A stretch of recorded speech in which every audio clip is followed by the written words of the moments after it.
చోటు ఇవ్వకుండా ఆయన కాపాడు. ఆమేన్. హల్లెలూయా, హల్లెలూయా. అందుకని ఆ పరలోక ఎబ్బేసు ప్రార్థన లాగా మీరు కూడా చేయండి. చివరిగా దేవుడు అతడు మనవి చేసిన దానిని అతనికి దయచేసెను అని రాయబడి ఉంది. ఆయన ఏమేమి మనవి చేశాడో ఆ ఎబ్బేసు 5 పాయింట్ నేను చెప్పాను.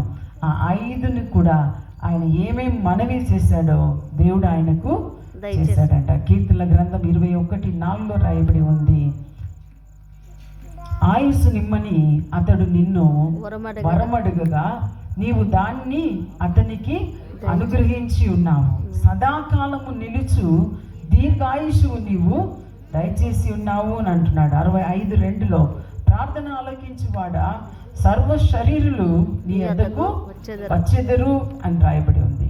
ఇంకా ఎఫెసీయులకు రాసిన పత్రికలో లాస్ట్లో ఉంది, 33వ అధ్యాయం 20-21 ఉంది, మనలో కార్య సాధకమైన తన శక్తి చొప్పున మనము అడుగు వాటి కంటేనో ఊహించు వాటి కంటేనో అత్యధికంగా చేయ శక్తి గల దేవునికి క్రీస్తు యేసు మూలముగా సంఘములో తరతరములు సదాకాలములు మహిమ కలుగునుగాక.